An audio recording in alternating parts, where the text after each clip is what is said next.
गुलामी हमारे हाथ की तकदीर बन जाती है। कभी बेटी, कभी बहू, कभी बेनामियां। एक ही मुक्ति है अब, मौत। उत्तर प्रदेश के 85 गांव में एक 60 वर्षीय महिला अपने जीवन का अंत कर देना चाहती थी, आत्महत्या करना चाहती थी। और वो किस गुलामी की बात कर रही थी? हम अपने बच्चों को कितने प्यार से बड़ा करते हैं, उनकी आजादी का, खुशियों का ख्याल रखा जाता है, लेकिन कहीं ऐसा भी है कि उन्हें गुलाम बना के रखा जाता है, उनकी हसरतों को कुचल दिया जाता है। लेकिन इस गुलामी से छुटकारा पाने के लिए कुछ हालात से समझौता कर लेते हैं और तकदीर के सामने अपना सर झुका देते हैं। पर कुछ हालात से लड़ते हैं और कुछ गलत रास्तों पर चलकर अपराध का रास्ता चुन लेते हैं। आज की कहानी ऐसी ही 4 बहनों की है जो किसी भी रास्ते पर चल सकती है। आज देखते हैं एक ऐसा सनसनीखेज केस जो आपको हमारे समाज का एक ऐसा आईना दिखाएगा जिसे देखकर आपके मन में ये सवाल जरूर उठेगा कि क्या हम 21वीं सदी में जी रहे हैं? क्या आज भी हमें खुलकर जीने का हक हासिल है?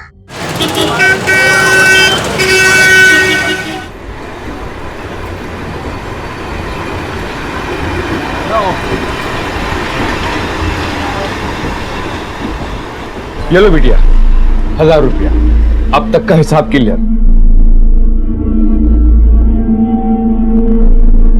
जीजा जी,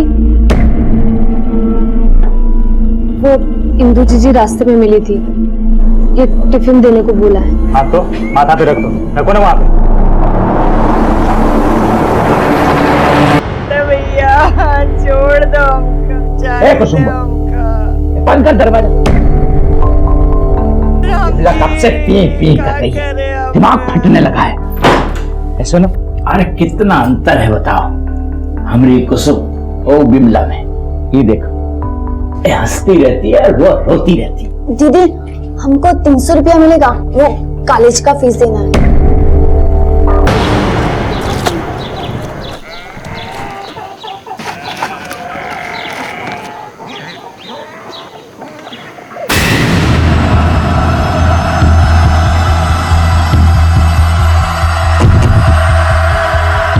बेला,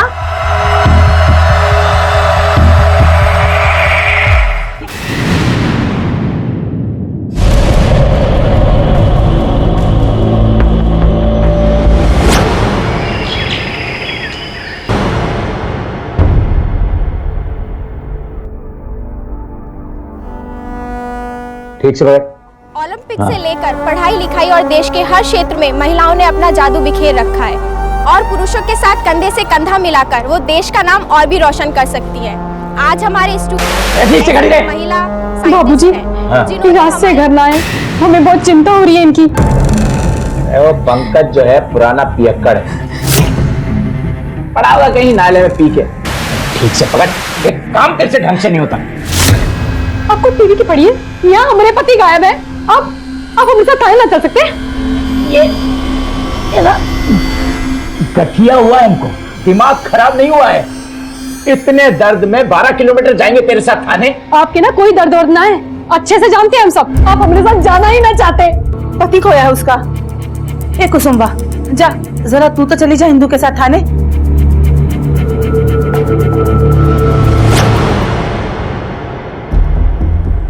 साहब, कल शाम से हम अपने पति का नंबर लगा रहे हैं मगर लग नहीं रहा है। नंबर क्या उनका? ये वाला। आप दोनों बहनें, घर से कोई बड़ा नहीं है? साहब, वो हमारे बाबूजी के पैरों में दर्द रहता है, इसलिए हम दोनों ही आ गए। आपके पति कहाँ काम करते थे? उसका नाम क्या है? जी पंकज, वो इसी गांव की साड़ी फैक्ट्री में क्वालिटी चेकिंग का काम करते हैं। किस गांव से? उसका कोई परिवार? साहब, वो इसी गांव से हैं। हमारे परिवार के सिवा उनका और कोई नहीं है। ठीक है, आप लोग अभी जा सकते हो। जैसे हमें कोई खबर मिलेगी हम आपको कॉल करेंगे। ये हमारे 200 की चाल। क्या बात है, सीधे 200 की बाजी? कहीं लॉटरी तो नहीं निकली आपकी? ये लो, हमारी भी 200 की चाल। साहब, आया तो जरूर था, लेकिन गया कब कुछ याद नहीं। साहब, पंकज भाई तो बहुत जल्दी में था। उस दिन हम लोगों को तनख्वाह मिली थी, वो अपना पैसा दोपहर में ही लेके निकल गया। जब पंकज ने आपसे छुट्टी मांगी तो कुछ अजीब लगा, जैसे कुछ वो डरा हुआ हो या कुछ और? हाँ साहब, वैसे 6 महीने से उसका बर्ताव कुछ अलग सा लगता था मुझे। अच्छा सुनो, ये सब साड़ी ये क्या पहन के आए हो तुम लोग? तुम लोग यहाँ काम करने के लिए आते हो या मर्दों को लुभाने के लिए? कल से ये सब नहीं चलेगा, समझे? लो लगाओ साड़ी पे, अंग प्रदर्शन करके कैटरीना बनेंगे सब। उसके ऐसे बर्ताव की कोई वजह? किसी से कोई झगड़ा या फिर कोई अनबन? यहाँ उसका किसी से कोई झगड़ा नहीं हुआ था, बाहर का तो पता नहीं साहब। नारायण, यहाँ पंकज का तो किसी के साथ कुछ हुआ नहीं है, फिर वो अजीब सा क्यों बिहेव कर रहा था? हो सकता है इस सवाल का जवाब उसके रिश्तेदारों के पास हो। फिलहाल तुम एक काम करो, उसकी मोबाइल की लास्ट लोकेशन, कॉल रिकॉर्ड और उसके दोस्तों से पूछताछ करो। सर गाड़ी आई गाड़ी आई गाड़ी आई गाड़ी आई गाड़ी आई। अम्मा अम्मा पुलिस आई, अम्मा अम्मा पुलिस आई। 6 महीने से परेशान था, हमें तो ऐसा कुछ नहीं बताया। पता नहीं उसने ऐसा क्यों कहा होगा। अब दिन रात तो हमारे साथ रहता नहीं था ना पंकज, हमको कैसे पता होगा? क्यों, तुम्हारा कुछ नहीं लगता था? दामाद था ना वो? दामाद तो था, पर गांव वालों का भी कहना है कि पिछले 6 महीने से वो परेशान था। देखिए साहब, ऐसी कोई बात नहीं है। हम हमारे पति को बहुत अच्छे से जानते हैं। आपको जरूर किसी ने कोई गलत बात कही है। वो कोई परेशान नहीं थे। कुसुम, फैक्ट्री से पता चला है कि एक बार तुम्हारे और पंकज के बीच में कुछ गड़बड़ हुई थी। क्या किए हो? सब साड़ी में एक ही धागा, तुमको दिमाग वाग नहीं है? इसका क्या चार देंगे? वो तो फैक्ट्री में उनका काम ही था ये जांच करना कि साड़ियों पर कशीदाकारी सही हुई या नहीं, ताकि जब माल बाजार में जाए तो वापस ना आए। हमारी एक गलती की वजह से उनका बहुत बड़ा नुकसान हो गया था। हाँ साहब, ये सही कह रही है। यानी कि अक्सर वो ऐसे ही लोगों के ऊपर गुस्सा हुआ करता था। तुम लोग यहाँ काम करने के लिए आते हो या मर्दों को लुभाने के लिए? तुमको दिमाग वाग नहीं है? इसका क्या चार देंगे? कहीं ऐसा तो नहीं किसी से चक्कर वक्कर था? नहीं साहब, ऐसा कुछ नहीं है। पंकज के गायब होने के पीछे आखिर ऐसा क्या राज था? पंकज को गायब करने से किसका फायदा था? साहब, इन लोग के पास से कोई भी इंफॉर्मेशन मिलने सर। हाँ, पर इतना पक्का है कि उसके गायब होने का राज उसके 6 महीने में आए बदलाव से जुड़ा है। सवाल यह है कि अरे भैया, आवाज कैसी? लगता वहां से आ रही सर। अरे मैं क्या करूं मोरी मैया। ए, इधर आ। इधर आ। अरे ये कैसा आवाज आ रहा है तेरे घर से? राम, हमारी बुआ है, थोड़ा उम्र ज्यादा है और बीमार रहती हैं, तो दर्द में कराती रहती हैं। हम आ रहे हैं बुआ। नारायण, मैं क्या कह रहा था? इंदु के लापता पति पंकज को ढूंढने निकली पुलिस टीम के सामने बड़ी ही विचित्र बातें आ रही थी, लेकिन अभी तक उनके हाथ कोई सुराग नहीं लगा था। आखिर एक बीवी बच्चे वाला जिम्मेदार आदमी अचानक कहां गायब हो गया था? क्या वो अपनी मर्जी से कहीं चला गया था या फिर उसके गायब होने के पीछे कोई साजिश थी? हाँ साहब, आयरा, उस दिन उसके साथ एक लड़की भी थी, वो उससे ही बात कर रहा था।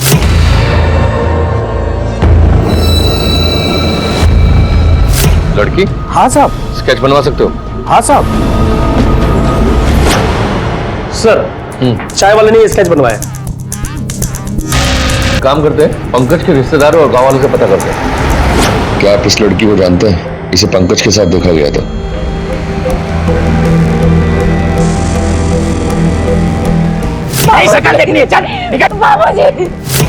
नहीं साहब, हम तो कभी नहीं देखे।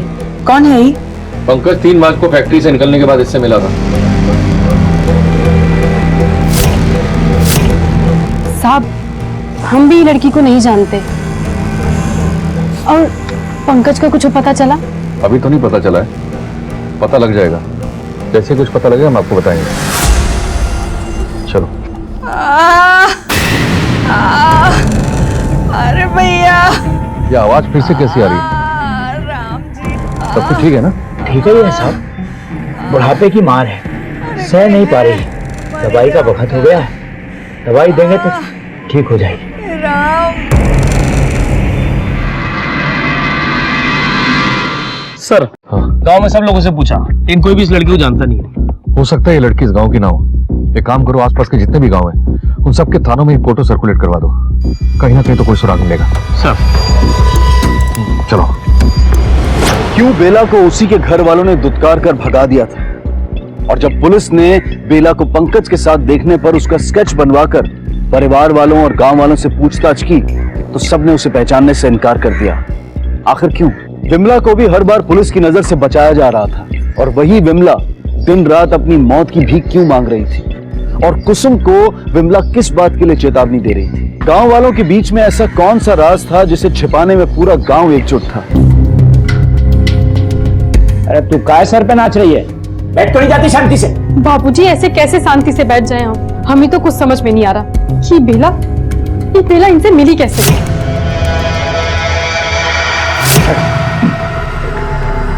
ये बेला की 25 जिस दिन आई थी ना, उसी दिन मार के काट देना चाहिए था इन्हें। तो लागत है कि ये सब कुछ उसने किया है। वैसे अम्मा, वो बेला हमको भी मिली थी, कॉलेज जा रहे थे ना, जबरदस्ती बात करने की कोशिश कर रही थी। एक कुसुम्बा, जरा चकोरी के लिए गरम गरम दूध ले। देख बेटे, तू इन सब बातों की तरफ ध्यान ना दे, तू तो बस अपनी पढ़ाई कर।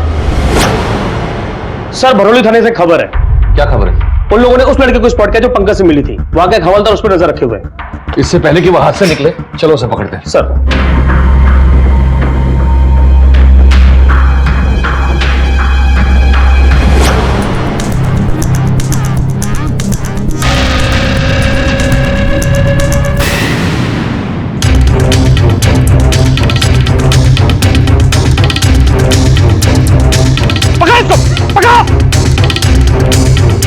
बेला बहुत चर्चे है तुम्हारे पुलिस डिपार्टमेंट में, चोरी चकारी छीना झपटी और न जाने क्या क्या। बोलो, पंकज को क्यों मिली थी? चुप रहने से कुछ नहीं होने वाला है, बोलो। पहले आप लोग हमें खाना खिलाइए, भूख लगी है हमें।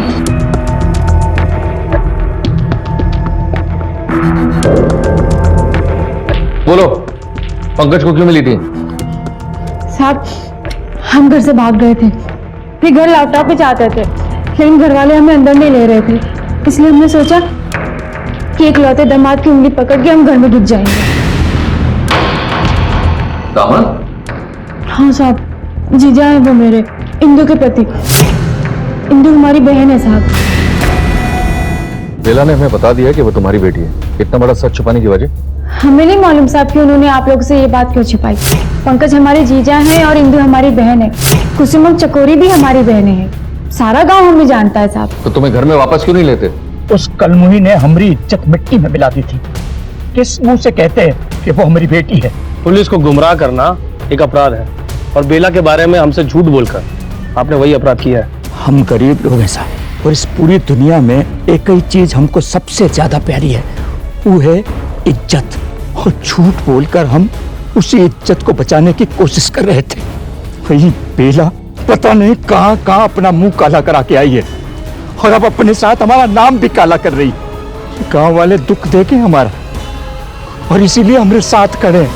तुम्हारे घर वालों के अनुसार तुम्हारे चरित्र की वजह से उन्होंने तुम्हारे साथ रिश्ते तोड़े। इसमें कितनी सच्चाई है? नाटक बंद करो और जो पूछ रहा हूं उसका सही जवाब दो। इतने साल तुम अपने घर से बाहर रही, और अचानक एक दिन आती हो और पंकज को मिलती हो, उसके बाद अचानक पंकज गायब हो जाता है। आखिर माजरा क्या है?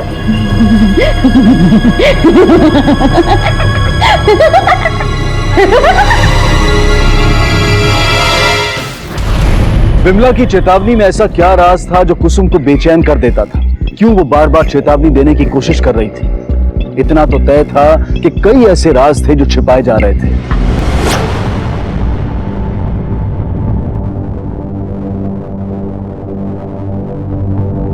आ गई तू? जब हम मदद मांगने आए थे तब तो मुंह फेर लिया था। हम तेरे पैर पड़ते हैं, हमें माफ कर दो। हम घर वापस आना चाहते हैं। जो तू की है ना, माफी लायक नहीं है। नाक कटवा दी हमारी। चली जा, हमको दोबारा कबू मत मिलना। हम चाह के भी तेरी मदद नहीं कर सकते, हम तो खुद मजबूर हैं। और सब कुछ जानते हुए भी तू ऐसा कह रही है। फिर क्यों आई है यहाँ? तुझे देखने आए हैं। पुलिस वाले कह रहे थे कि पागलों की तरह हरकतें कर रही। वो हम पागल होने का नाटक कर रहे हैं। अब हाथ जोड़ते हैं, इस कैद खाने से ना हमें बाहर निकालो, समझी? अगर हमने अपनी जुबान खोली ना तो तुम सब सलाखों के पीछे होगे, समझ लेना।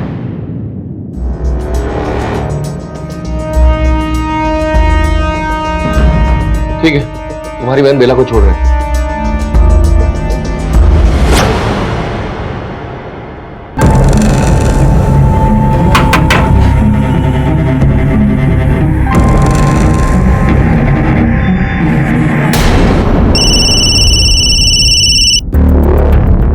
हेलो साहब, बर्फीपुर से बोल रहे हैं। ये पंकज ना यहीं अपने दोस्त के घर छुपा हुआ है। हमें पता चला है कि कुसुम और पंकजवा छुप छुप के कहीं मिलते हैं। तुम उस पर नजर रखो, हम लोग पहुंचते हैं।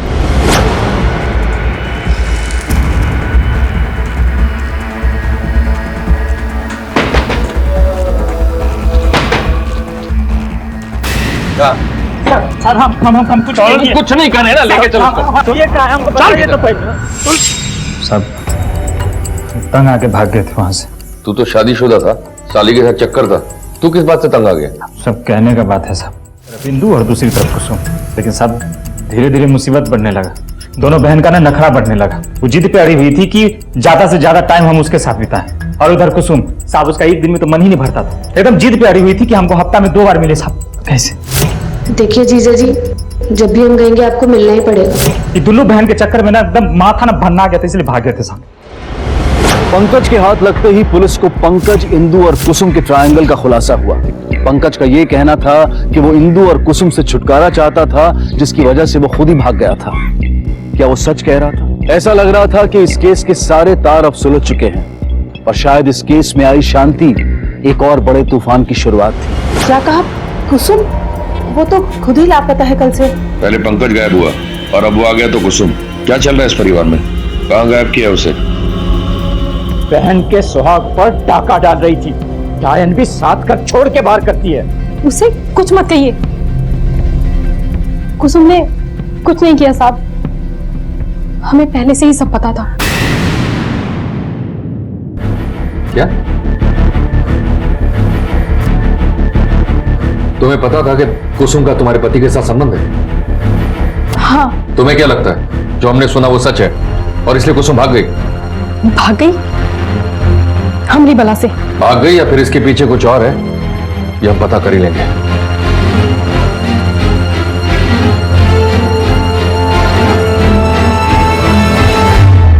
कुसुम जो घर की सेविका थी वो घर से गायब थी। पुलिस की तहकीकात जो पंकज के मिसिंग केस से शुरू हुई थी, अब कुसुम की गुमशुदगी के केस में तब्दील हो गई थी। आखिर कुसुम कहां और क्यों गायब हुई थी? लग रहा है इंदु देखो हद से आगे बढ़ी ना, तो सही बता रहे हैं हम, बच्चों की कसम खा के बता रहे हैं। तुम दोनों बहन का पोल पट्टी जो है ना जाके पुलिस वालों को बता देंगे। मुंह पे टेप मार के बैठे हैं तो चुप ही रहने दो।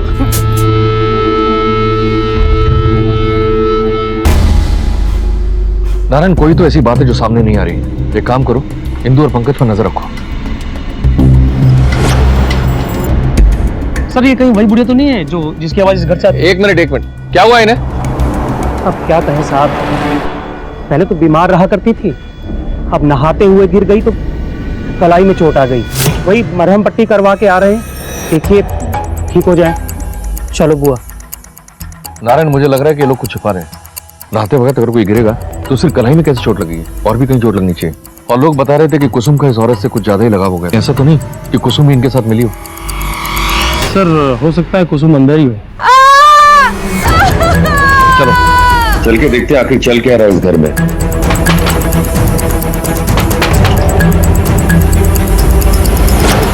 दम लगा है साहब, वो दवा खा के सो रही है। हटो साहब, आप बताइए आपके साथ क्या क्या हुआ है? ये सब हमारे साथ नहीं होते साहब, गांव के बहुत घरों में यही सब होते हैं। कुसुम के साथ भी ऐसा ही हुआ है साहब।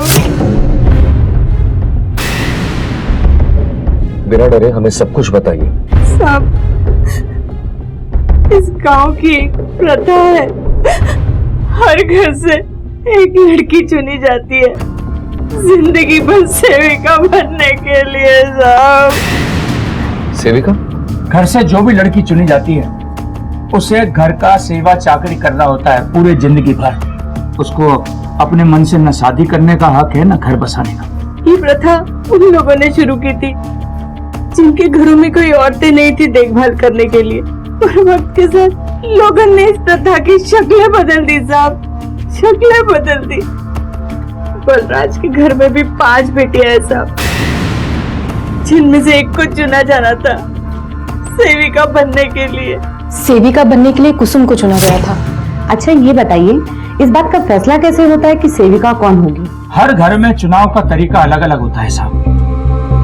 कोई अपनी बड़ी बेटी को चुन लेता है सेविका के लिए, कोई छोटी बेटी को चुन लेता है, और कोई तो किसी भी लड़की को चुन लेता है। हमें सेविका वेविका नहीं बनना था, इसलिए हम गांव से ही भाग गए। ये सुमन तुम्हारी कौन सी बहन है? इसके बारे में किसी ने जिक्र नहीं किया तक। सुमन साहब हमारी ही बहन थी, हमारे भाग जाने के बाद वही सेविका बनी थी, लेकिन साहब हमारी तरह वो भी भाग गई। तुम भी तो भागी थी, तो तुम वापस क्यों आना चाहती थी? पिछले 8 सालों में साहब हमने जो कुछ भी सहा है, उसके मुकाबले तो हमारी घर की जिंदगी ज्यादा अच्छी थी साहब। भीख मांगने से लेके लोगों के घर काम करना, खुद को लोगों के हाथ हर रात बेच के अपने आप को जिंदा रखना साहब, हमें समझ में आ गया था साहब, ये जिंदगी देखने से तो अच्छा है कि हम सेविका बन जाए। एक प्रथा के नाम पर क्या ढोंग मचा रखा है तुम लोगों ने? एक प्रथा को मुखौटा पहनाकर अपनी घर की बच्चियों को गुलाम बनाना चाहते हैं, वो भी जीवन भर के लिए। शर्म आनी चाहिए तुम लोगों को, इतनी घटिया सोच है तुम लोगों की। अपने बड़े बुजुर्गों की सेवा करने के बजाय उन्हें सेविका बनाकर रखा जा रहा है। हमारे बुजुर्गों की बनाई प्रथा है ये सेविका प्रथा। हमार मौसी 80 साल की उम्र तक सेविका बनी रही। उल्टा उन्हें तो खुश होना चाहिए कि उन्हें सेवा करने का मौका मिल रहा है। और तुम घर में बैठकर खटिया तोड़ो और घर की बच्चियों और औरतों से काम करवाओ अपने मतलब की खातिर। ये प्रथा बंद करो, वरना सबको जेल में डाल दूंगा। हमारे देश में आज भी ढकी छुपी ऐसी कई प्रथाएं प्रचलित हैं जहां नारी के सम्मान और गरिमा को तार तार किया जाता है। सेविका प्रथा यानी कि एक ऐसी प्रथा जहां लड़कियों से उनके सारे हक छीनकर उन्हें इस बात के लिए मजबूर किया जाता है कि वो अपनी इच्छाओं, अपनी आकांक्षाओं को भुलाकर सिर्फ अपने घर वालों की सेवा में जुट जाएं। सर कहीं ऐसा तो नहीं कि कुसुम इस प्रथा से तंग आकर कहीं भाग गई हो? नारायण, भागना होता तो कब की भाग जाती। इतने सालों बाद ये फैसला लेना कुछ समझ में नहीं आ रहा है। अपने सारे पुलिस थानों को अलर्ट कर दो। ये कोई नॉर्मल मिसिंग केस नहीं है। हो ना हो कुछ ये प्रथा के नाम पर इस घर में कुछ पकड़ा है। सर मैंने कुसुम की फोटो सारे बस अड्डे और चेक पॉइंट पे सर्कुलेट कर दी है। अभी लड़की जहां भी दिखेगी हमारे कब्जे में होगी।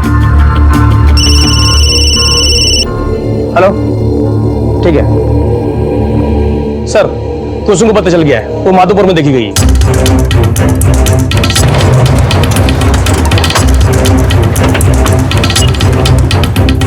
सर यही माधोपुर चौराहा है, कुसुम को यहीं देखा गया था।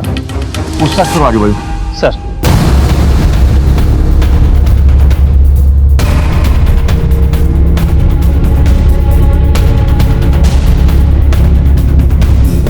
सर कुसुम इस तरफ गई है सर।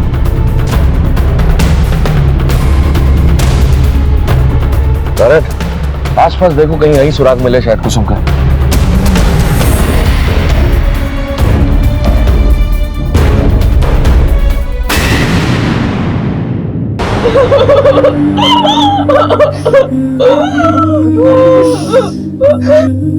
अरे क्या जरूरत है उस मनुष्य की मौत पे आंसू बहाने की? अच्छा वो मर गई साहब, वो हमारे लिए पहले ही मर गई थी। सुना है तुझे जुआ खेलने का बहुत शौक है, गांव वालों के साथ बैठकर जुआ खेलता है। कैसा बाप है तू, अपनी मेहनत की कमाई से तुम लोग का वो पेट भरती है और तू उसे जुए में उड़ा था। प्रथा के नाम पर तूने पहले अपनी सेविका बनाया उसे, और जब उसने घर छोड़ने की बात की होगी तो मार दिया होगा उसे। देख रहे हो आप, घटिया है मुझे। आप बताओ इतनी दूर जाके उसे मैं मार सकता हूँ? सर हमारी लड़की के दम पर इस घर का चूल्हा चौका चलता था। जिसने भी उसे जान से मारा होगा ना, भगवान उसे कभी माफ नहीं करेगा। पाप लगेगा उसे, पाप।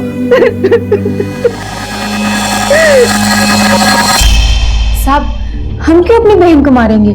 इसलिए क्योंकि तुम घर आना चाहती थी और कुसुम आने नहीं दे रही थी। हमने ऐसा कुछ भी नहीं किया है, हमने नहीं मारा है अपनी बहन को। आप एक बार पंकज से क्यों नहीं पूछते? और साहब पंकज और कुसुम के बीच में तो चक्कर भी था, हो सकता है उससे पीछा छुड़ाने के लिए पंकज ने उसका खून कर दिया हो। साहब तंग आने से कोई किसी को खून कर सकता है, तो फिर तो इंदु ही हुई ना उसकी खूनी। वाह, एक तीर से 2 निशाने। पहले कुसुम को रास्ते से हटाया, फिर अब उसकी मौत की सजा अपनी पत्नी के सर पर डालकर उससे भी निजात पाना चाहते हो। नहीं सर, यकीन कीजिए, इंदु हमारे और कुसुम के रिश्ते से कभी खुश थी ही नहीं। कुसुम ने जबरदस्ती मनाया था उसको। ताकि हम साथ में रह सके। क्या यह सच है कि कुसुम ने तुमसे जबरदस्ती करके ये बात मनवाई कि तुम अपने पति को उसके साथ कमरे में भेजो? हाँ सर, एकदम सच है। तभी तो इंदु हमारे साथ जबरदस्ती की थी। मान जाइए ना, वो हमको कह रही है अगर हम उनकी बात नहीं माने ना तो थाने जाके सुमन के बारे में सब कुछ बता देगी। पता भी है क्या बोल रही हो तुम? अपने पति को किसी के साथ सोने के लिए कह रही हो? अरे तो गलत ही क्या है, मान जाएंगे तो क्या हो जाएगा, आपको अच्छा ही लगेगा। जो पत्नी अपने पति को लेकर इतनी फिक्रमंद हो और उसे किसी और के साथ बांटे, ये बात समझ में नहीं आई। सीधी सी बात है साहब, कुसुम को बेला की जगह सेविका बनना पड़ा तो उसके भी तो सपने होंगे, उसके भी तो कुछ अरमान होंगे। तो उसकी शादी करवा देती, उसे इस प्रथा से मुक्त करवा देती। हमारे बस में जो था हमने किया। तो कुसुम को मारना भी तुम्हारे बस में था? नहीं साहब, हमने कुसुम को नहीं मारा। हम भला अपनी बहन को क्यों मारेंगे? सुमन के साथ क्या हुआ था? हमें नहीं पता, भाग गई होगी कहीं। कुसुम और इंदु के बीच में जरूर कोई गहरा राज है। सर एक बात और है जो मुझे इस केस में खटक रही है, ये लोग सुमन के बारे में बातें नहीं कर रहे हैं। इतने सालों से उसके बारे में कोई इंफॉर्मेशन नहीं मिली है, ऐसा क्यों सर? सर इस केस में हमने सबसे पूछताछ की लेकिन इस चकोरी से पूछताछ नहीं की। देखो चकोरी, तुम अभी छोटी हो और तुम्हारे सामने पूरी जिंदगी पड़ी है। सच सच बताओ क्या हुआ था, तो हम तुम्हें बचाने की कोशिश करेंगे। और ये मेरा वादा है, इंदु और कुसुम के बीच में कौन सा रास्ता है? सुमन जब घर से भागी थी तब तुम करीब 9 या 10 साल की होगी। क्या बता सकती हो एग्जैक्टली क्या हुआ था?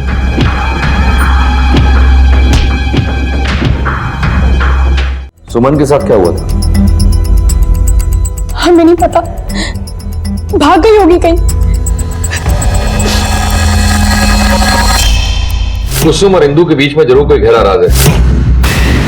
सर एक बात और है जो मुझे इस केस में खटक रही है, ये लोग सुमन के बारे में बातें नहीं कर रहे हैं। इतने सालों से उसके बारे में कोई इंफॉर्मेशन नहीं मिली है, ऐसा क्यों सर?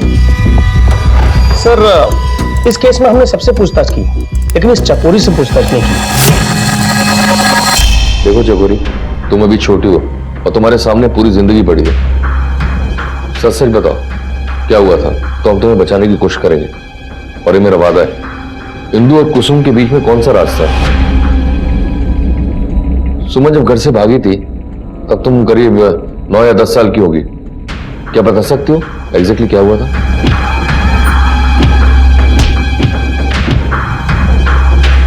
सुमन दीदी घर से भागी नहीं थी, उनको तो इंदु दीदी ने मार दिया था। क्या मार दिया? क्यों? वो बस एक गलती थी। बेला के घर से भाग जाने के बाद सुमन दीदी को सेविका बनना पड़ता और सुमन दीदी सेविका नहीं बनना चाहती थी। और फिर सुमन की लाश का क्या हुआ? सुमन दीदी की लाश को इंदु दीदी और कुसुम दीदी ने हमारे घर के पीछे गाड़ दिया था।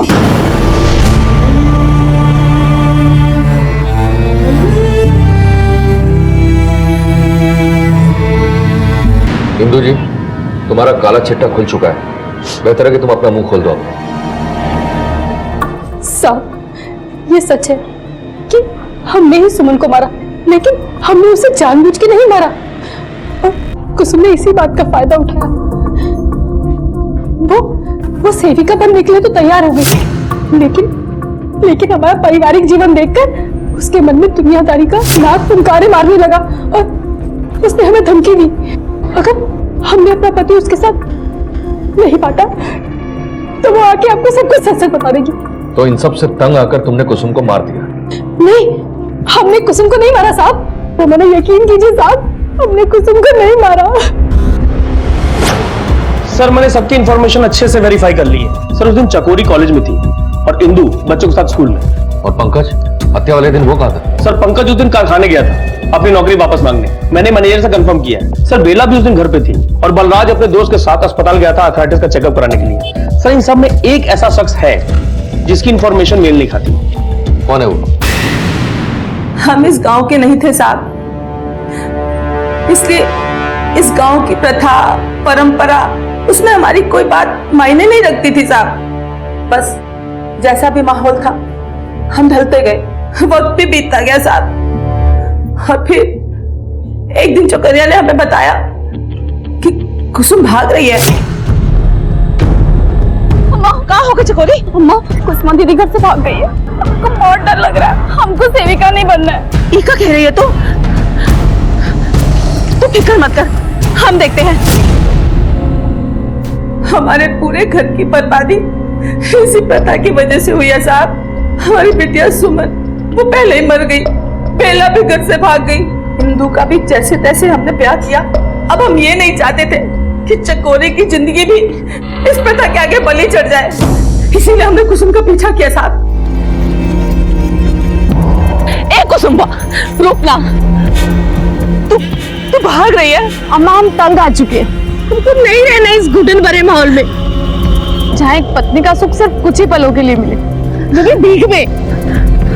देख कुसुम्बा, हम जानते हैं कि तेरे साथ साथ तेरे बहनों की भी जिंदगी खराब हुई है इस प्रथा की वजह से, लेकिन अब चकोरी की जिंदगी भी बर्बाद हो जाएगी। तू उसे बचा सकती है इस नरक से। कम से कम परिवार में एक लड़की का घर तो बच जाएगा। अम्मा तुमको बस चकोरिया की फिक्र है, हम तुम्हारी बिटिया नहीं है का? और तुम उस वक्त कहाँ थी जब बेला भागी थी? उसको काहे नहीं रोकी थी तुम? आज तक मुंह पे ताला लगाए हुए थे, और आज जब हम आजाद होना चाहते हैं तो तुम्हारा मुंह खुल गया है। काहे हम किसी और के लिए अपनी जिंदगी बर्बाद करें?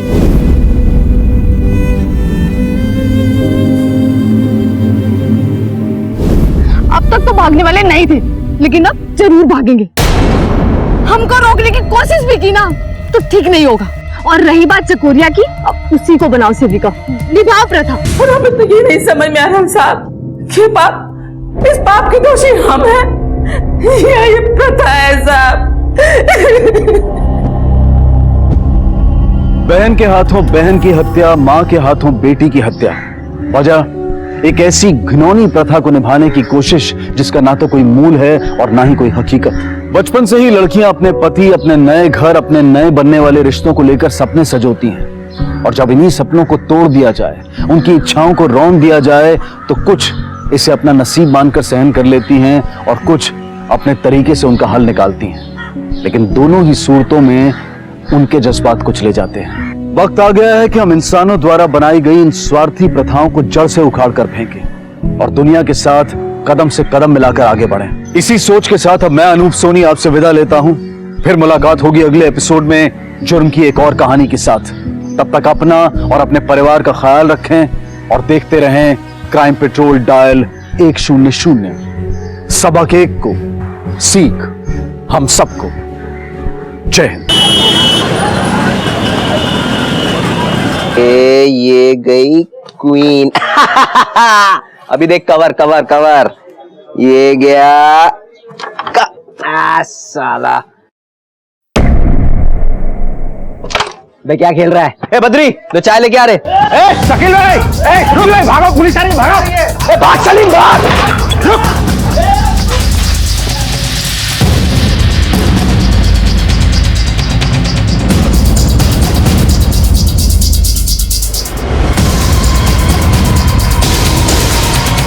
शकील, दुनिया की नजर में जो भी हो, लेकिन मेरी नजर में तो वो मुजरिम है, और मुजरिम का साथ देना भी जुर्म है।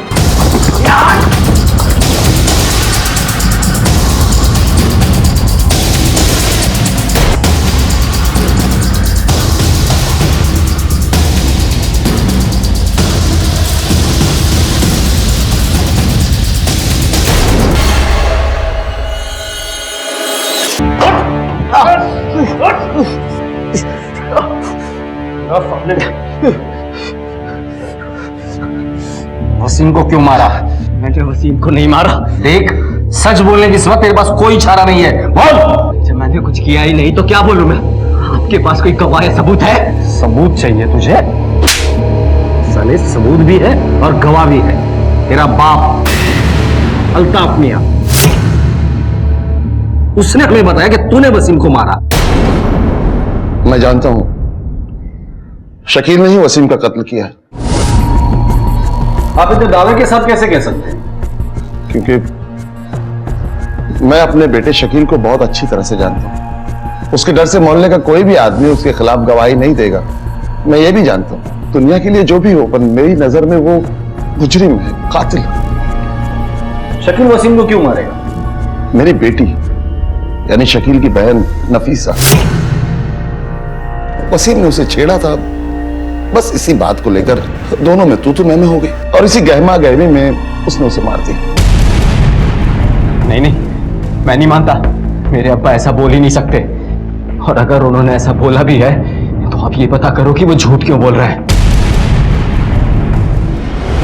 शकील के नाम पर यूं तो कई केसेस दर्ज थे, मारपीट, गुंडागर्दी, हफ्ता वसूली, सट्टा चलाना, लेकिन उसके ज्यादातर केस इसलिए खारिज हो जाते थे क्योंकि उसके खिलाफ गवाही देने की कोई हिम्मत नहीं करता था। भोपाल में हुआ एक केस एक अनोखी मिसाल है जहां एक बाप ने अपने ही बेटे के खिलाफ झूठी गवाही देकर उसे कानून के हाथों पकड़वाया, जबकि वो मौका वारदात पर मौजूद नहीं था। तो आखिर वो क्या वजह थी जिसने एक बाप को इस कदर मजबूर कर दिया कि वो अपने ही बेटे के खिलाफ ऐसा कदम उठाए? अल्ताफ मियां ने ऐसा क्यों किया? शकील ने ही वसीम का कत्ल किया। क्या वाकई शकील के हाथों वसीम का कत्ल हुआ था? एक कत्ल के केस से शुरू हुई इस कहानी में आगे चलकर कई सनसनीखेज खुलासे होंगे जो हमें सोचने पर मजबूर कर देंगे। शकील को पिछले 7 महीनों से उसके केस की सुनवाई के तहत जेल में रखा गया था।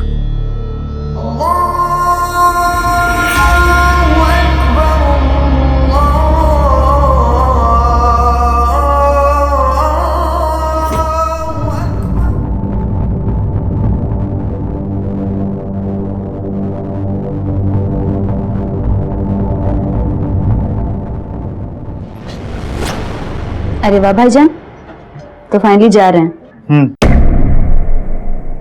आ गई टिकट। पहले शकील भाई छोड़ के चले गए और अब आप छोड़ के भाग गए दुबई, 7 समुंदर पार, हमें इस अंधे कुएं में छोड़कर। तुम ऐसा क्यों सोच रही हो? और शकील भाई के जेल जाने के बाद तुम तो हालत देख ही रही हो, और अब तुम सब मेरी जिम्मेदारी हो, और मैं बाहर जाऊंगा तभी तो इस घर की हालत सुधार पाऊंगा। और तुम फिक्र मत करो, मैं जल्द से जल्द तुम सबको अपने पास बुलाने की कोशिश करूंगा। ख्वाब तो बहुत देखे भाईजान, लेकिन पूरे कितने होते हैं ये तो वक्त बताएगा। आपको तो आजादी मिल गई ना इस कैद से, आप जाइए। ये क्या कह रही हो तुम? अल्ताफ मियां, अस्सलाम वालेकुम। वालेकुम अस्सलाम। अल्ताफ मियां, वो शास्त्री नगर वाली जमीन पर कुछ गुंडों ने कब्जा जमा के रखा हुआ है। हाँ तो मेरी आपसे एक दरख्वास्त है कि अगर आप मेरा वो काम शकील मियां को कहकर करा दोगे तो उसमें आपका भला हो जाएगा। खबरदार जो कभी दोबारा ऐसे काम लेके मेरे पास आए तो अदालत में जाओ, कोर्ट का दरवाजा खटखटाओ। जब तक अदालत का इंसाफ आएगा तब तक शायद हम ही इस दुनिया में नहीं होंगे। ऐसे कामों के लिए शकील भाई जैसे लोग ही सही होते हैं, इसलिए तो मैं आपसे कह रहा हूँ। तुम जैसे लोगों ने शकील से लोगों को बढ़ावा दिया है। मैं ना कभी जुर्म के साथ था और ना ही हूँ, पता है तुम्हें? मैंने खुद गवाही देके उसे सजा दिलवाई। खबरदार जो दोबारा ऐसे काम लेके मेरे पास आए तो। मगर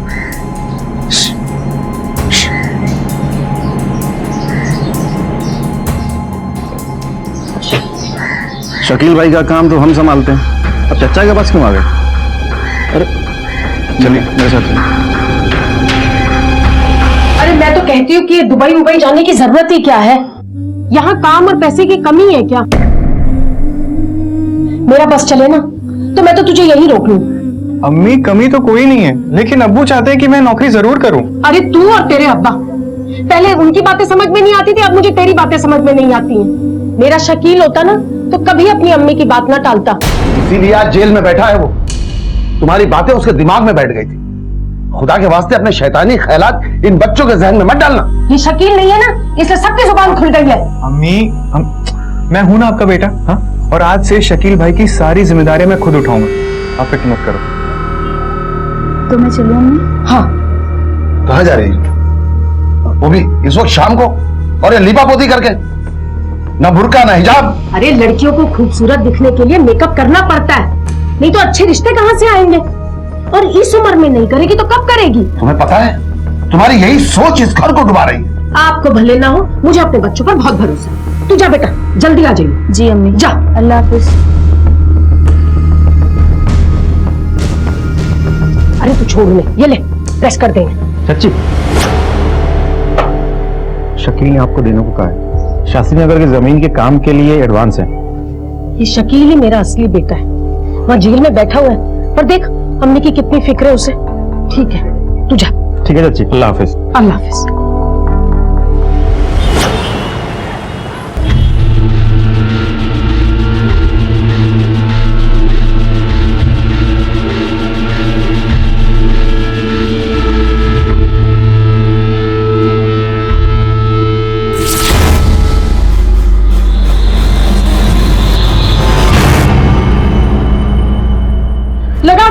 कुछ पता चला? अब्बा फोन नहीं लग रहा उसका।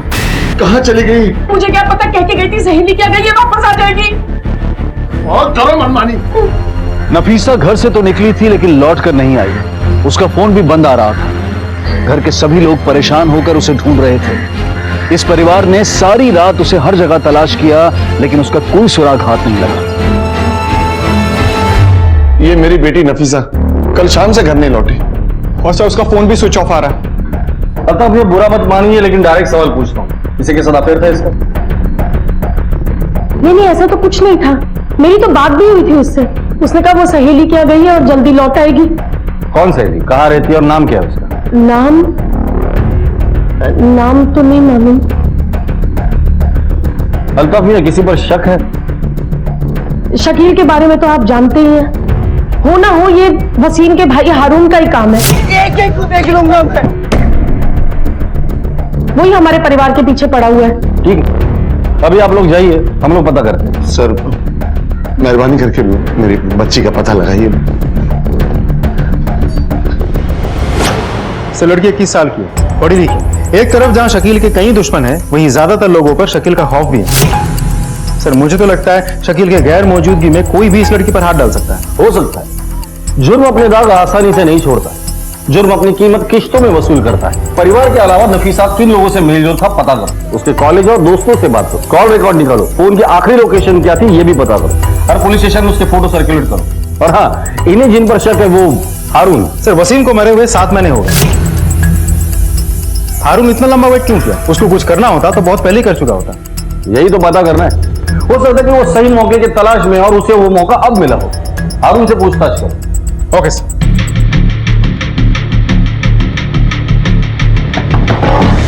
वसीम की मौत का बदला लेने के लिए शकील की बहन नफीसा को उठवा लिया। कहां गायब किया उसे? यहां बोलेगा, ले चलो थाने। औरतों से बदला नहीं लेता मैं साहब। अगर बदला लेना ही होगा तो मैं शकील से बदला लूंगा।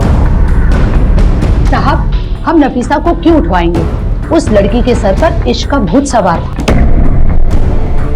मतलब उसका इश्क चल रहा था उस मुराद खान के साथ। मेरे बेटे वसीम को मरवा दिया और मौका मिलते ही भाग गई होगी उस नामुराद के साथ। हाँ सर, इश्क था, लेकिन बहुत पहले ही हमारा ब्रेकअप हो गया था जब उसे पता चला कि मैं शादीशुदा हूँ। और फिर सर उसके भाई शकील के आदमियों ने मेरे साथ बहुत मारपीट करी। सर उसके बाद तो मैंने नफीसा का नाम लेना भी बंद कर दिया था। तो उसका बदला तूने नफीसा को गायब करके लिया, क्यों? सर ऐसा नहीं है। इनफैक्ट मेरे ब्रेकअप के बाद मैंने खुद उसे एक दूसरे लड़के के साथ भी घूमते हुए देखा था। आप चाहो तो तहकीकात करवा लूं। वो तो हम कर ही लेंगे। फिलहाल तू शहर छोड़ के मत जाना।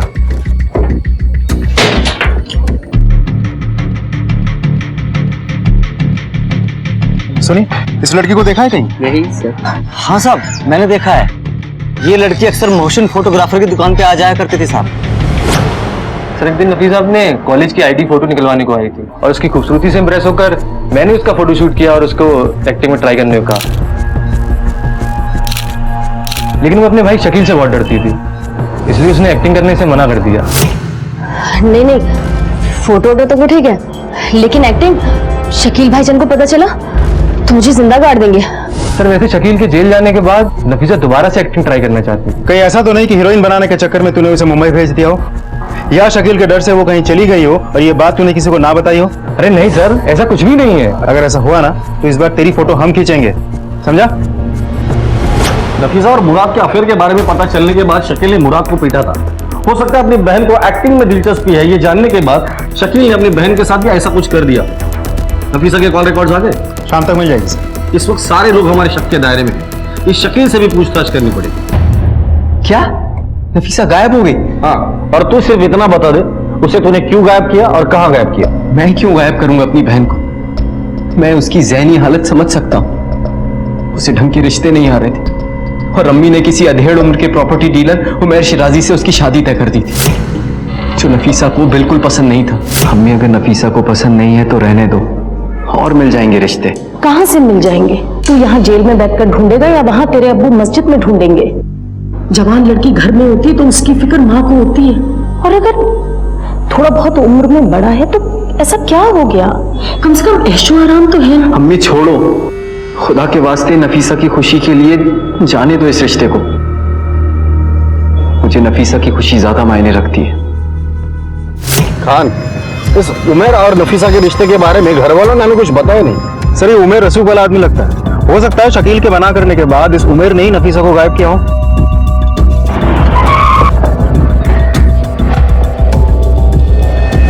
एक दिन मोहसिन मेरे घर आया था मेरी कुछ तस्वीरें देने के लिए।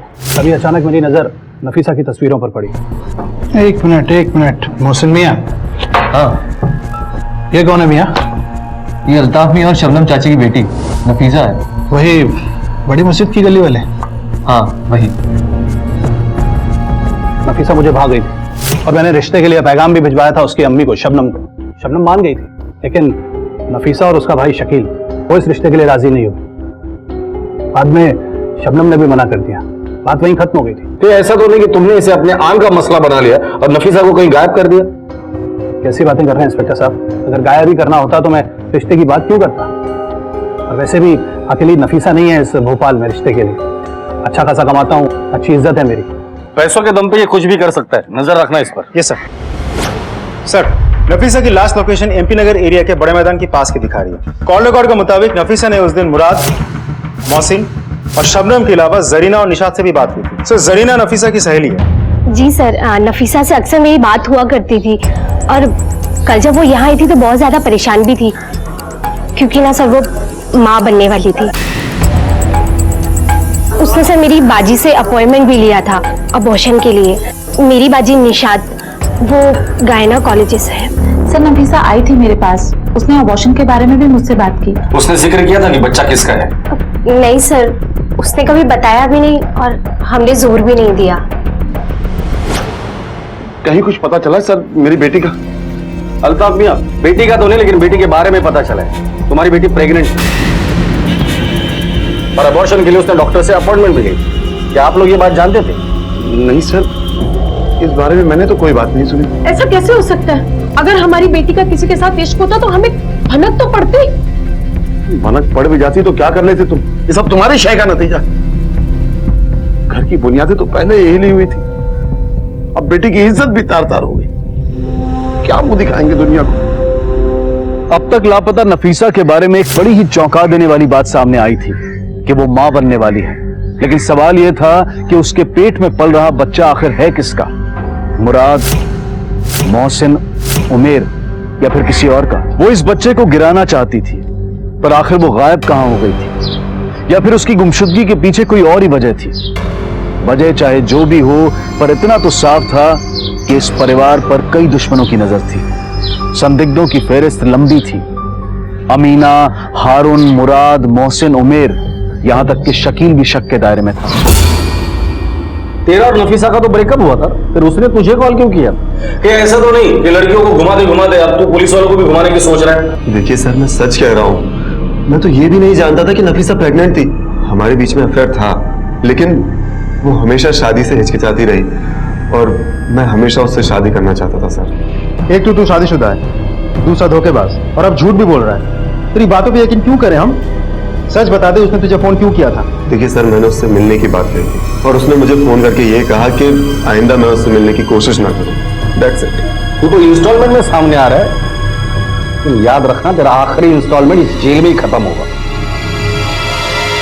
खान, इस केस को अगर हम लोग रिवाइज करते हैं तो सीन ये बनता है कि हारून जो भाई के खून का बदला लेने के लिए कुछ भी कर सकता है। एक को देख लूंगा मैं। दूसरी तरफ है मुराद जो ब्रेकअप की बात करता है। सर देखिए, ब्रेकअप उसने किया था। मोहसिन जो अपने आप को नफीसा का फोटोग्राफर बताता है, मैंने उसका फोटोशूट किया। उमर नफीसा से रिश्ता जोड़ने के लिए किसी भी हद तक जा सकता है। नफीसा मुझे भाग गई। सर ऐसा भी तो हो सकता है कि इस मुराद ने नफीसा को प्रेग्नेंट बना के इसके साथ कुछ कर दिया हो। ये भी हो सकता है, लेकिन मुराद अगर उस बच्चे का बाप नहीं है तो फिर कौन? मोहसिन, उमर या कोई और?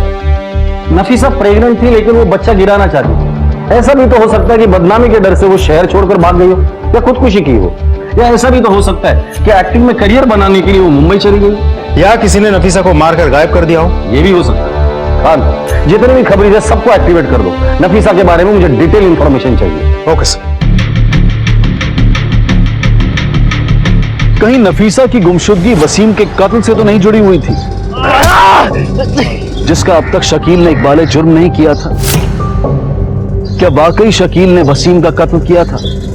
ये सारे सवाल अब भी जवाब के इंतजार में थे और पुलिस की तहकीकात दिन ब दिन उलझती जा रही थी।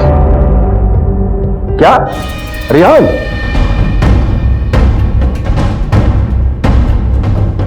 सर मुझे थोड़ा और वक्त चाहिए, मेरे घर के हालात थोड़े ठीक नहीं।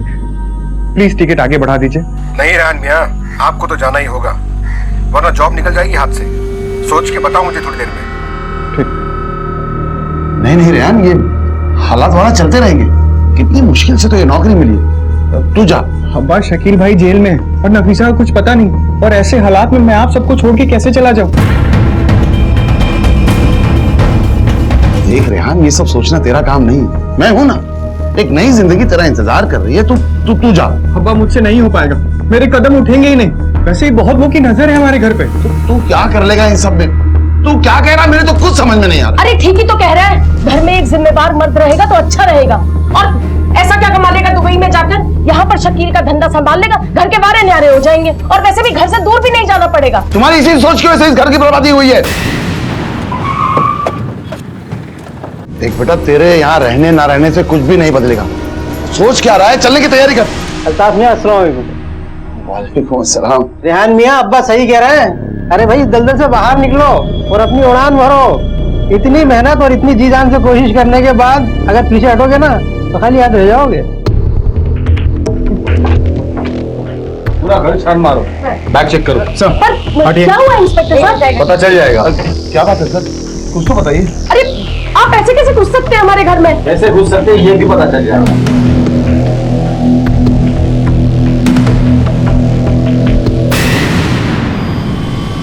सर लेकर चलो इन सबको। अरे मुझे शकील को पिछले 7 महीनों से उसके केस की सुनवाई के तहत जेल में रखा गया था, और उसके परिवार वालों की जिंदगियों में उसके जेल जाने के बाद कई तूफान उठ खड़े हुए।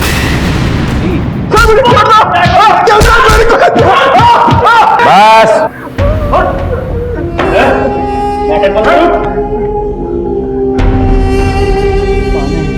पानी, चाय, नाश्ता सब कुछ मिलेगा तुझे।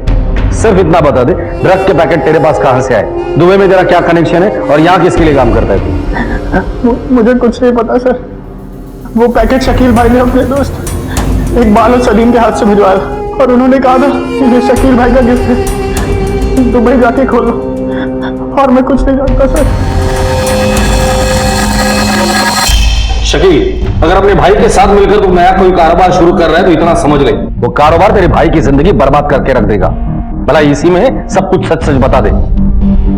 मैंने इकबाल और सलीम से कहा था कि रेहान को एक मोबाइल गिफ्ट कर दे। अब उस पैकेट में ड्रग्स कहां से आया मुझे नहीं पता। सर, मेरा भाई पढ़ा लिखा है, इंजीनियर है, वो कभी कोई गलत काम नहीं कर सकता। उसे फंसाया जा रहा है। कौन फंसा रहा है उसे? मेरा बड़ा बेटा शकील कुछ भी कर सकता है, लेकिन अपने छोटे भाई रेहान को फंसा नहीं सकता। एक बार रेहान को गलती से उसकी बंदूक मिल गई थी तो। अम्मी। हाँ अम्मी, वो इकबाल पैसे देना है।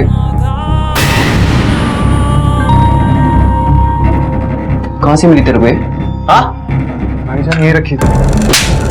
शकील क्या कर रहा है? गन चाहिए तेरे को? गन चाहिए? अंदर अगर छूने की भी कोशिश की ना, हाथ तोड़ दूंगा तेरा। शकील? अम्मी, एक शकील पैदा हो चुका है इस घर में, दूसरा नहीं चाहिए मुझे। आपको जो चाहिए मैं लाके दूंगा। अब आप ही बताइए, ऐसा भाई अपने भाई के साथ बुरा कर सकता है क्या? देखिए इंस्पेक्टर साहब, मैंने हमेशा सच्चाई का साथ दिया। जब मेरे बेटे शकील के हाथों वसीम मारा गया था तो मैंने खुद उसके खिलाफ गवाही देके उसे सजा दिलवाई थी। फिर मैं यार रेहान के लिए झूठ क्यों बोलूंगा? वो ऐसा नहीं है। आप चाहे तो लोगों से पूछ सकते हैं। ये हमारे खानदान को बदनाम करने की साजिश। उधर मेरी बेटी नफीसा लापता है और इधर किसी ने मेरे बेटे को फंसा दिया। नफीसा का गुमशुदा होना और रिहान के बैग में ड्रग्स मिलना, कहीं ये दोनों केसेस एक दूसरे से जुड़े हुए तो नहीं है? ये गुत्थी तो और उलझती जा रही है। नफीसा के बारे में कुछ पता चला? हाँ सर, नफीसा की लास्ट मोबाइल लोकेशन एमपी नगर की है। हमने एमपी नगर पुलिस स्टेशन को खबर भेज दी है, वो लोग तलाश कर रहे हैं। आजकल के नौजवानों को अमीर होने की बहुत जल्दी होती है। जैसे रिहान के बारे में पता करो, किससे मिलता था, क्या करता था, सब कुछ। और इकबाल और सलीम दोनों को उठाकर लेकर आओ। Okay sir. भाई, आपने आज तक जो भी कुछ किया, भले वो इस समाज और कानून के खिलाफ, लेकिन सारे दाग आपने अपने दामन पे ले लिए और हमें हमेशा साफ सुथरा रखा। मैं और नफीसा हमेशा आपके साए में खुद को महफूज पाते। न जाने नफीसा कहाँ चली गई, क्यों चली गई, लेकिन भाई मैं वादा करता हूँ मैं दुबई जाके खूब मेहनत करूंगा और अब से मैं घर की जिम्मेदारी संभालूंगा। तू दुबई चला जाएगा तो यहाँ के झमेलों से छूट जाएगा। और रही बात नफीसा की, तो उसके हाथ पीले करके उसे खैरियत से विदा करना है। भाई उसके साथ इतना कुछ हो गया, लेकिन एक बार भी उसने बताया नहीं कि उसकी जिंदगी में क्या क्या चल रहा है। हमेशा हंसते हंसते ही ताना मारती थी। कभी कभी तो डर लगता है भाई कि तू डर मत, तू जा, मैं हूं ना। बाहर होता तो तुझे इमाम जमीन बांध के विदा करता।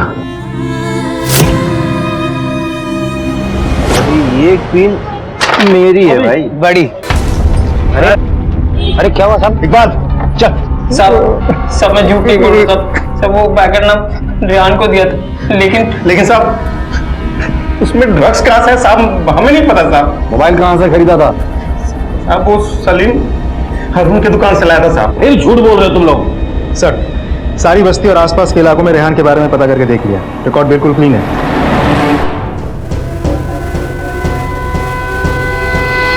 पीछे से करो।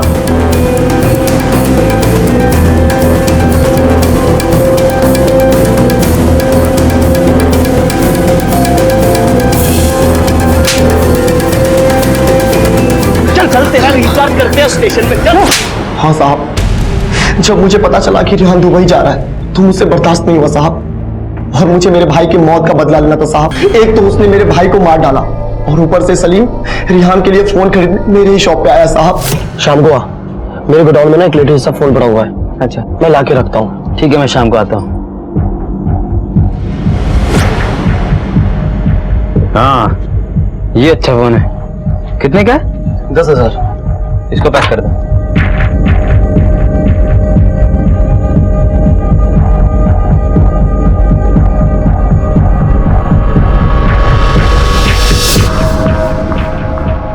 शकील,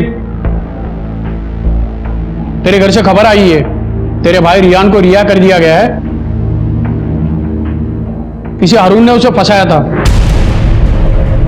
ड्रग्स का केस तो हल हो गया, लेकिन 6 दिन से लापता नफीसा का कुछ पता नहीं चला। कहां थी वो, क्या बीत रही थी उस पर दुखों से घिरे अल्ताफ मियां के परिवार को रेहान की रिहाई से थोड़ी राहत जरूर मिली थी, लेकिन घर के अंदर और बाहर के लोगों के नजरिए में बदलाव आ गया था।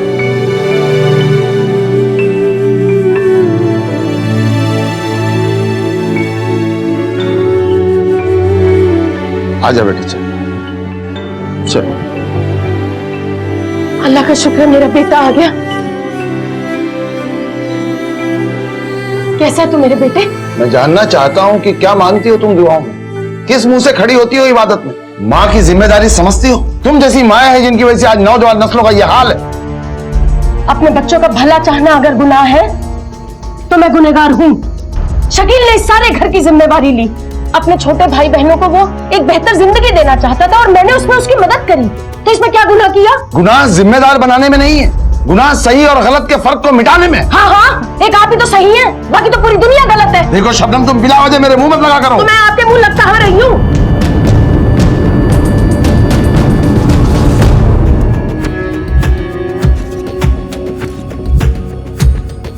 सर, हमने मुराद की सारी एक्टिविटीज चेक की है, लेकिन कुछ हाथ नहीं लगा। उमेर और मोहसिन से भी कुछ खास लीड नहीं मिली सर। खान, इस केस में ये तीनों हमारे प्राइम सस्पेक्ट हैं। नफीसा अभी तक गुमशुदा है। हो सकता है कि इन तीनों में से किसी ने उसे किडनैप किया हो या फिर मार कर उसकी लाश को कहीं ठिकाने लगा दिया हो। सर, इस सारी तहकीकात में एक और बात पता चली। नफीसा में एक बेहतर जिंदगी जीने की ख्वाहिश खुलकर सामने आई है। ऐसा भी तो हो सकता है कि उसकी यही ख्वाहिश है जिम्मेदार उसके गुमशुदा होने के पीछे। हो सकता है सर। सारे खात टूट गए अब्बू, अब कुछ नहीं हो सकता। बेटा तू चाहती क्या है? आजादी इस कैद खाने से। कैद? बेटा साफ सुथरी जिंदगी गुजारने के लिए कह रहा हूँ, इसमें बुराई क्या है? बुराई तो ये है कि हम आपके घर पैदा हुए। ये आज की कमाई का बेटा, मेहनत से कमाई हुई रोटी का मजा ही कुछ और होता है। जी अब्बा। खुश रहो। अब्बा, दुबई में मेरी जॉब लग गई। माशाअल्लाह माशाअल्लाह। बेटा मुझे तुम पे नाज है। मेरी एक बात याद रख, जिंदगी में हमेशा नेक राह पे चलना और कभी किसी गलत चीज के साथ समझौता मत करना। जी अब्बा। प्यारा बच्चा।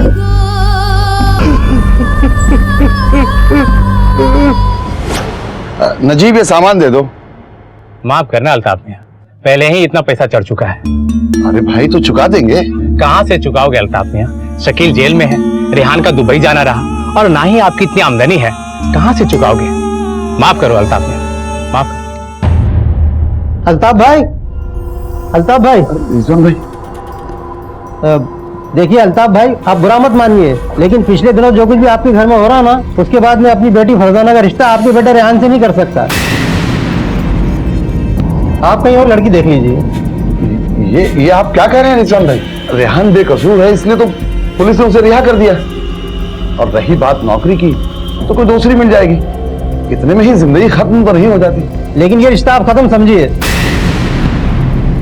मैं लड़की का बाप हूं, आप मुझे माफ कीजिए।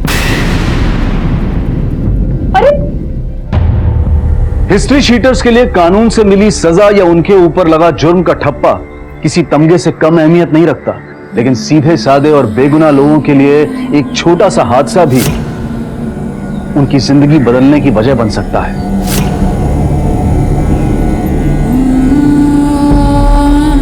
क्या? ठीक है, तुम वहीं रुको, मैं आता हूं।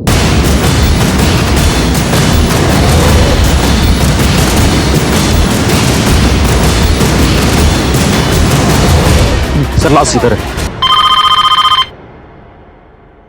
हेलो, हमें एमपी नगर एरिया में एक लड़की की लाश मिली है जो आपके दिए गए डिस्क्रिप्शन से मैच करती है। सर हुलिये से तो वही नफीसा लग रही है।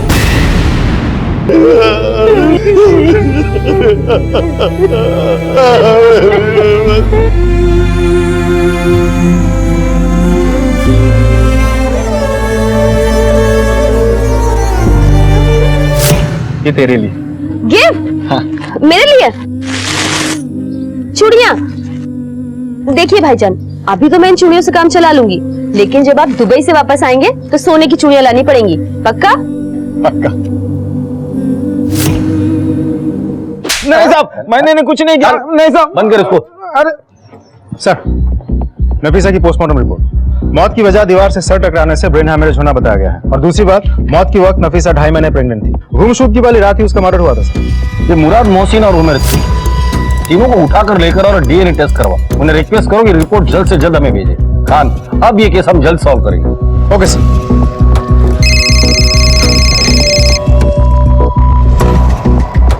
हाँ राशिद बोल।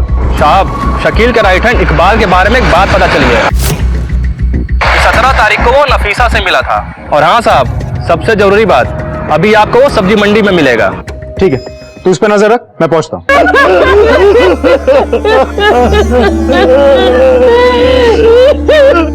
रो और जोर से रो, खुदा की लाठी में आवाज नहीं होती। देख, आज तेरी चौखट से तेरी बेटी का जनाजा उठ रहा है, वैसे ही जैसे मेरे वसीम का उठा था। तुझे पता है, आज ये नजारा देख के ना मेरा बदला पूरा हो गया। अरे तेरी नफीसा को मैं अपनी बहू बनाना चाहती, लेकिन तेरी काली परछाई उससे भी ले डूबी। मेरी बद्दुआ तुम लोगों को, मेरी बद्दुआ।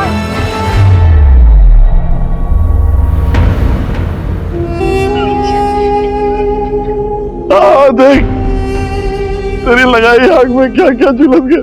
चैन की एक रोटी नहीं खा सके। देख, कल में पहाड़, कल में शहादत, अशहदु अन ला इलाहा।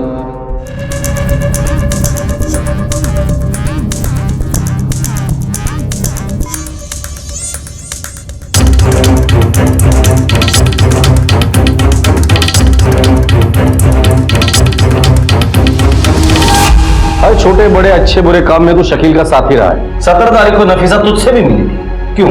हाँ सर, वो मुझसे मिली थी, कुछ परेशान थी। नफीसा, नफीसा, रो क्यों नहीं है? क्या हुआ? वो भाईजान। अरे बता ना, किसी ने कुछ बोल दिया, कुछ कहा तुमसे? नहीं नहीं भाईजान, कुछ नहीं। बता, मुझे बता। नहीं भाईजान, कोई बात नहीं, मैं जाती हूँ। अल्लाह हाफिज। नफीसा, भाई शकील के डर से तो कुछ छुपा तो नहीं रहा है? नहीं सर, वो मेरी छोटी बहन से हटकर और कुछ नहीं है।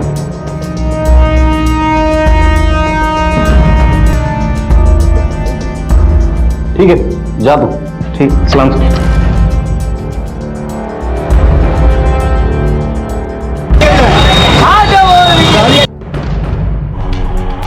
सर, नफीसा के पेट में जो बच्चा था उसका डीएनए मुराद का डीएनए से मैच हुआ।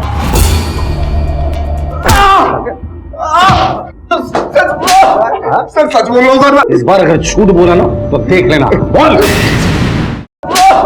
सर सच बोलो सर। इस बार अगर झूठ बोला ना तो देख लेना। बोल।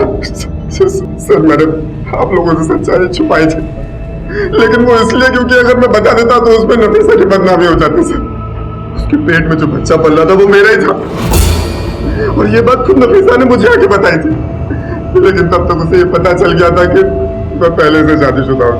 नफीसा, तुमने मुझे इतना बड़ा धोखा दिया। लेकिन मैं अब तक तुमसे रिश्ता जोड़ना चाहती थी, लेकिन अब नहीं। जिस बच्चे को मैं अपने प्यार की निशानी समझ रही थी, उसे मैं अब खुद गिराऊंगी अपने हाथों से। नहीं देखो नफीसा, मैं तुमसे शादी करना चाहता हूँ, और अगर तुम कहोगी ना तो मैं अपनी पहली बीवी को भी तलाक दे दूंगा, ठीक है? कितने घटिया इंसान हो तुम। तुम्हारी नजर में किसी भी औरत की इज्जत ये है? मुझे कॉल करने की या मुझसे मिलने की कोशिश मत करना। शकील भाई ठीक कहते थे, तुम किसी लायक नहीं हो। नफीसा, शर्म आनी चाहिए तुम्हें। वो नफीसा को क्यों मारा? सर मैंने कुछ नहीं किया सर मैं सच कह रहा हूँ सर, मैंने कुछ नहीं किया सर सच में सर। सर मेरी बात का यकीन कीजिए, मैं पहले भी बता चुका हूँ आपको। मैं रिश्ते के लिए उनको बोला था, लेकिन उन्होंने मना कर दिया, तो बात खत्म हो गई थी सर। अब मेरा उनसे कोई ताल्लुकात नहीं है, यकीन कीजिए सर। सर ऐसा भी तो हो सकता है कि नफीसा के प्रेग्नेंट होने की खबर शकील को पता चल गई हो, और गुस्से में आके उसी ने अपने आदमियों से नफीसा को मरवा दिया हो, क्योंकि शकील गुंडा जरूर है, लेकिन अपने घर और घर की इज्जत को लेकर बहुत हसास है। एक छोटी सी छेड़छाड़ को लेकर अगर वो मुराद को पिटवा सकता है या वसीम की जान ले सकता है, तो अपनी ही बहन नफीसा की प्रेग्नेंट होने की खबर सुन के उसे जिंदा छोड़ने वाला में से नहीं है। ये शकील का काम अब इकबाल देखता है ना? जी सर। अगर मुझे पहले पता होता कि नफीसा इस हद तक गुजर जाएगी तो मैं ही उसे मरवा देता, और जिस दिन अपने आदमियों से मुराद को पिटवाया था उसे भी मरवा देता, तो आज ये दिन नहीं देखना पड़ता। ये काम तो अब भी कर सकता है, हम तेरी बात का यकीन क्यों करें? क्योंकि मुझे लगता है नफीसा को किसी और ने नहीं, वसीम की मौत का बदला लेने उसकी माँ अमीना ने या तो मरवाया है या खुद मारा है, क्योंकि नफीसा की मैयत वाले दिन वो हमारे जले पर नमक छिड़क रही थी। हाँ, मैंने मारा है नफीसा को। मेरी बद्दुआओं ने मारा है उसे। अरे जिस लड़की की वजह से मेरा घर तबाह हो गया, उसके साथ कभी अच्छा नहीं हो सकता। आपको पता है, बहू बना लेती मैं उसे, लेकिन वो लड़की अपनी माँ की तरह पैसों की भूखी और लालची निकली। मेरे बेटे वसीम को मरवा दिया और उस मुराद को फांस लिया। आपके चेहरे पर ये घाव कैसा? ये घाव, ये भी उस शबनम ने दिया है मुझे। तो 17 तारीख को आप अपनी बेटी नफीसा से नहीं मिली, याद कीजिए, शायद उसने आपको कुछ बताया होगा। मैंने आपको पहले ही बताया ना, उसके घर से निकलने के बाद मेरे से कोई बात नहीं हुई। झूठ बोल रही है आप, लेकिन आपके कंगन ने हमें सब कुछ सच बता दिया।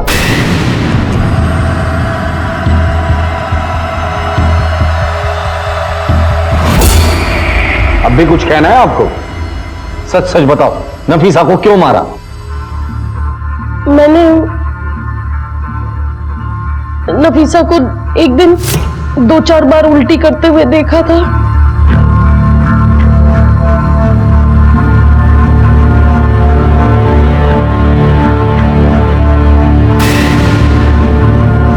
हाँ अम्मी, ये सच है, मैं माँ बनने वाली हूँ, लेकिन उस मुराद ने मुझे धोखा दे दिया। वो पहले से शादीशुदा है और अब मुझे उससे शादी भी नहीं करनी है, और मैंने सोच लिया है कि मैं इस बच्चे को गिरा के रहूंगी। तू है कहाँ अभी? मैं बड़े मैदान के पास हूँ अम्मी। तू वहीं रुक, मैं आती हूँ वहां। जी ठीक है। फिर मैंने फोन रखा और मैं उससे मिलने निकल पड़ी मैदान में। अरे नफीसा तू रो क्यों रही है? अरे यही मौका है, मैं कहती हूँ मुराद को ब्लैकमेल करके उससे शादी कर ले। लेकिन अम्मी वो शादीशुदा है। अरे शादीशुदा है तो क्या हो गया, कम से कम अपनी इज्जत बचाने के लिए तुझे थोड़ा पैसा तो देगा, और अगर ना भी दे तो तू उसकी दूसरी बीवी बनकर रह जाइयो। ये बच्चा गिराने की क्या जरूरत है नफीसा? देख इससे सबका भला हो जाएगा नफीसा। अरे वाह अम्मी वाह, आज मुझे आपको अम्मी कहते हुए भी शर्म आ रही है। इससे अच्छा होता मैं किसी कोठे वाले की बेटी होती। कम से कम मुझे ये तो पता होता कि मेरी माँ ही है जो मेरा खुलेआम सौदा कर रही है। अरे घिन आती मुझे आपको अपनी अम्मी कहते हुए। माँ कहने के लायक ही नहीं हो। अब जिंदगी भर जेल में सड़कर ये सोचते रहना कि जिंदगी से तुम्हें क्या चाहिए था। शबनम ने अपने बच्चों को खुशी देने के लिए जो रास्ता चुना वो उन्हें बर्बादी की राह पर ले गया। नफीसा की मौत खुद शबनम के हाथों हुई। शबनम को सजा हुई, शकील ने भी अपना जुर्म कबूल कर लिया। अल्ताफ मियां और रेहान के लिए ये एक दर्दनाक सच था जो तबाही की शक्ल में उनके सामने आया था। कड़वी सच्चाई तो ये है कि शकील को शकील भाई बनाने में सिर्फ शबनम का ही नहीं बल्कि समाज का भी हाथ है, जो कानून और व्यवस्था के दायरों को तोड़कर अपना काम आसानी और जल्दी से करवाने के चक्कर में ऐसे लोगों को वजूद में लेकर आता है। याद रखिए, जुर्म से खुशियां पाने का रास्ता बहुत छोटा होता है। इस रास्ते पर जो कुछ भी मिलता है उससे कहीं ज्यादा खोना भी पड़ता है। इसी विचार के साथ अब मैं अनूप सोनी आपसे विदा लेता हूं। फिर मुलाकात होगी अगले एपिसोड में एक और चौंका देने वाले केस के साथ। तब तक अपना और अपने परिवार का ख्याल रखें और देखते रहें क्राइम पेट्रोल डायल 100। सबक एक को सीख हम सबको। जय हिंद। इस तरह के और भी एपिसोड देखने के लिए हमारे चैनल को सब्सक्राइब करें और बेल आइकन दबाना ना भूलें।